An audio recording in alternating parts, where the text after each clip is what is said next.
things in the way. Hold on. Folks, what you're about to see is something that probably no other collector has. It's this, a BRK SC6120B. Looking at the box, you can see it's a pretty decent alarm. 2 silence features! Ionization. Technical data. It can interconnect with my 5919. Only uses 0.09 amps. 2003. Shows you how long this technology's been around. Anyway, I've already taken it out of the box. And here it is! The first thing you'll notice, it has way more labels than a standard 4120B. Here's one right here. This is to differentiate it between the smoke and carbon monoxide and standard smoke variant of the alarm. And looking at the backs of them, there's not much difference. This one was made in July of 2003. You can see this one was made in November of 2003. Other than that, there's not much difference between these two. If you actually take the covers off of them and look inside, there is a very small CO sensor that is added on the side of the horn and the standard ionization sensor that these come with.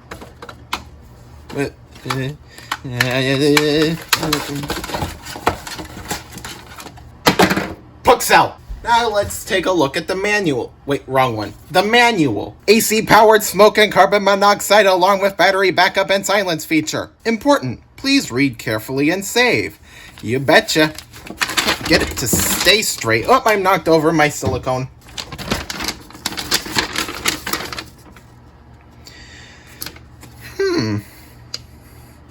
It's like it actually tells you about your alarm. Yep, just standard basic patterns, nothing out of the ordinary or special, no blue LEDs like the Firex 12,000 FADCQ or whatever it is.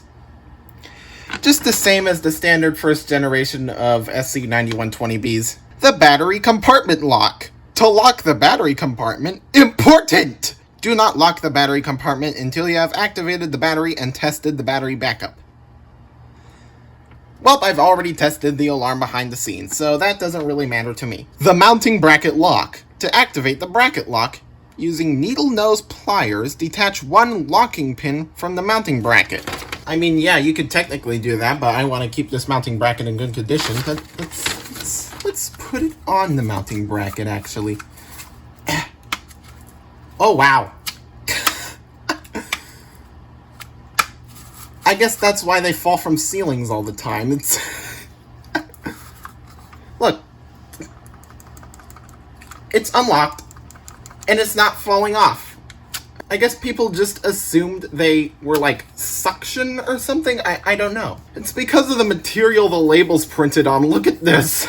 I don't know what this is, like foam or something? It's very strange. And it actually sticks to the mounting bracket really well, so that it holds it up without even having to turn the alarm into place.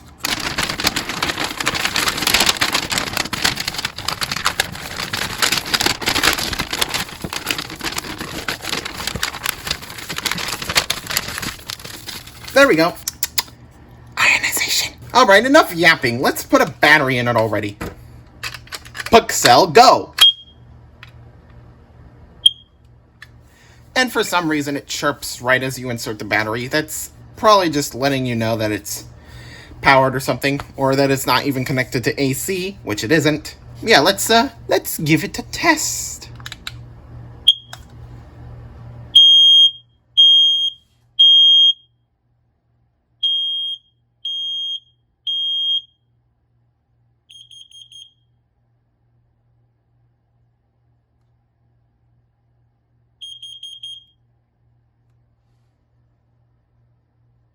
Is that all? You gonna hush now? Okay, he hush. Let's just sit him here. Puxel, go! There we are, this one's powered. Now the misery begins. I have to find a good harness for it, because I want to try something. Here's a second BRK harness, and a single orange wire nut. What I'm going to do now is interconnect these two alarms together to see what happens. Here's the harness that came with this. We can just shove our wire nut on here and twist.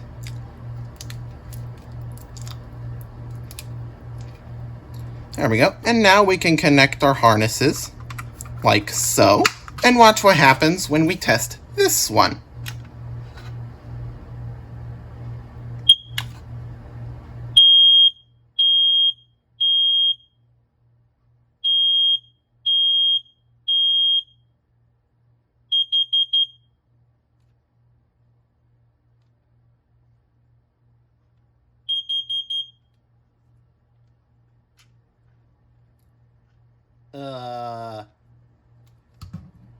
Okay. That did not work. Well, does this one even work at all? Yes. Hang on, I know what's wrong here. I think they also need to have their common rails connected. Now let's try.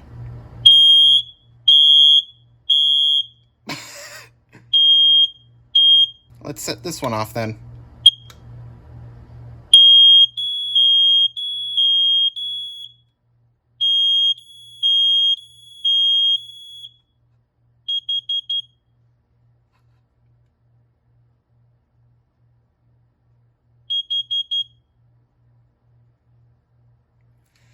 There you go. So, like 10 minutes of fiddling to figure out why these wouldn't interconnect, and apparently you need the neutral rail connected, along with the communication rail. See, BRK makes the worst harnesses ever. They are so hard to get out. Well, that's it for the review, I guess.